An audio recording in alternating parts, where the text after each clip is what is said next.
Boa noite, queridos irmãos. Como costumeiramente, a Casa Espírita Eulália Nogueira, vamos fazer a leitura do Evangelho e interpretação.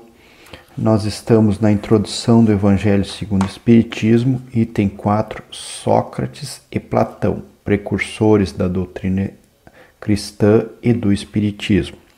Resumo da doutrina de Sócrates e Platão. E hoje nós vamos fazer a leitura do item 4 e item 5. Então vamos elevar o nosso pensamento a Deus, todos numa grande corrente fluídica magnética, vencendo grande distância, unindo os corações e mentes. Que possamos ser inspirados pelo mundo espiritual, trazendo aquela mensagem que desperte o nosso conhecimento, que abra nossos olhos para a realidade da vida. Em nome de Deus, de Jesus, dos bons espíritos que nos protegem, damos por aberta essa atividade e vamos à leitura. Que assim seja. A alma, quando ainda é impura, encontra-se atormentada, é arrastada novamente para o plano físico pela visão horrorosa do que é invisível e imaterial. Ela vagueia ao redor dos monumentos e túmulos, junto aos quais já foram vistos fantasmas tenebrosos. Assim, devem ser as imagens das almas que deixaram o corpo sem estar inteiramente depuradas e que ainda mantêm algo de forma material, que permite que nossos olhos possam percebê-las. Não são as almas dos bons, mas sim dos maus que são obrigados a vagar errantes nesses lugares, onde sofre as penas de suas vidas passadas. Continua a vagar até que o desejo de possuir uma forma material as conduz a um outro corpo físico. Então, elas retomam os mesmos costumes que possuíam na vida anterior e que eram objeto de suas predileções. Não é apenas o princípio da reencarnação que está aqui claramente descrito, mas também o estado das almas, que se encontram ainda sob o domínio da matéria. O Espiritismo faz a mesma descrição quando evoca os espíritos desencarnados. Sócrates diz mais: a reencarnação em um corpo material é uma consequência da impureza da alma, porém, as almas purificadas estão livres dela. O Espiritismo também diz o mesmo, apenas acrescentando que a alma tomou boas resoluções na erraticidade, que é o intervalo entre uma encarnação e outra, e que adquiriu conhecimentos durante esse período. Trará ao renascer menos defeitos, mais virtudes e mais ideias intuitivas que não possuía em sua existência anterior. Assim, a cada nova existência, a alma vai progredindo intelectual e moralmente. O item 5. Após a morte, o gênio, entre parênteses, daimon, demônio, que é igual ao espírito protetor, que nos foi designado durante a vida, nos leva a um lugar onde se reúnem todos aqueles que devem ser conduzidos ao Hades, ou seja, ao inferno, para aí serem julgados. As almas, após terem permanecido no Hades o tempo necessário, voltam a essa vida por numerosos e longos períodos. Esta é a doutrina dos espíritos protetores, aos quais Sócrates chama de gênios, e das encarnações sucessivas após intervalos mais ou menos longos na erraticidade.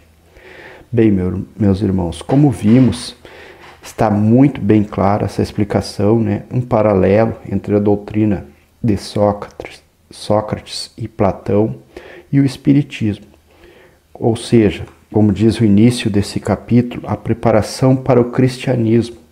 São ideias que trazem já o conceito de reencarnação, de evolução dos espíritos, dos lugares aonde iremos após desencarnar, da alma, que é o corpo o corpo espiritual unido ao corpo físico quando estamos na vivência aqui na Terra, Então são conceitos que vinham alinhados já pelo mundo espiritual, demonstrando a grande sabedoria e a preparação do mundo espiritual para a vinda do cristianismo.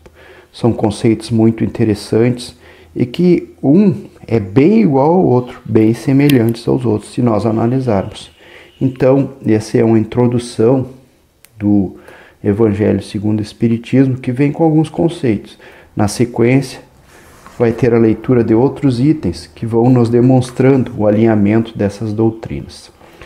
Para melhor entendimento, nós temos uma mensagem do livro Vivendo o Evangelho, volume 1, do Espírito André Luiz, e de psicografia de Antônio Baduy Filho, que nos traz a seguinte mensagem, sobre o título É Diferente. Inúmeros pensadores e líderes religiosos propagaram suas ideias, mas Jesus é diferente. O Divino Messias é a própria lição de amor nos caminhos da vida. A demonstração, meus irmãos, que Jesus não ficou só na teoria. Ele pregou e agiu dentro do que ele pregou. Ele vivenciou tudo que ele nos passou. Então diz a mensagem: Jesus ensina a honradez, mas com bondade. Exalta a fé, mas sem fanatismo. Insiste na paz, mas com trabalho. Proclama o perdão, mas sem arrogância. Acentua a justiça, mas com misericórdia. Convida a humildade, mas sem subserviência. Afirma a compreensão, mas com discernimento. Ressalta a caridade, mas sem orgulho. Anuncia a firmeza, mas com tolerância. Exalça a resignação, mas sem conformismos. Os precursores do Cristo e os que vieram depois, semeando a mensagem do mundo espiritual, deixaram tratados e códigos a serem cumpridos. Jesus, porém, nada ordenou. Viveu as lições que ensinou e resumiu o roteiro de luz na exortação inesquecível: amai-vos uns aos outros como eu vos amei. Interessantíssimo isso aqui, porque demonstra o sentido divino do Cristo.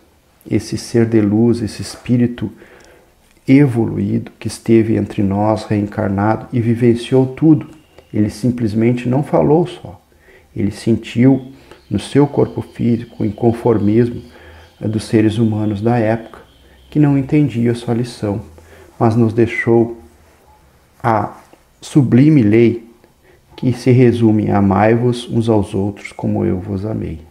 Então que possamos, a partir desse Evangelho, aplicar essa lição em nossas vidas, mais agindo do que ensinando, porque mais ensina aquele que demonstra, assim como Cristo demonstrou. Então agradecemos a Deus, a Jesus, nesse momento maravilhoso, onde estamos todos nós reunidos durante esse Evangelho. Pedimos nesse momento um passe espiritual, que a energia desses seres de luz que coordenam a Casa Espírita Eulália Nogueira, espíritos com suas equipes de médicos e enfermeiros do espaço, nos ministre um passe espiritual, que esses fluidos perpassem o nosso corpo físico, retirando miasmas, mazelas, se for do nosso merecimento, curando o nosso corpo físico, mas acima de tudo, nós trazendo a compreensão do momento que nós vivemos. Pedimos pelas águas que temos para beber, que nela seja colocado remédio para os nossos males físicos e espirituais, de acordo com o merecimento de cada um de nós. Pedimos pelo nosso planeta Terra, que passa por momentos tão conturbados, que a paz possa reinar, que os ânimos possam ser arrefecidos, que tenhamos mais tranquilidade nesse momento. Que aqueles irmãos encarregados do governo, da administração, sejam tocados em seus corações e mentes, trazendo melhor para os seus governados. Pedimos pela nossa Casa Espírita Eulália Nogueira, que ela permaneça sendo aquele lugar de auxílio, de ensinamento, de tratamento espiritual.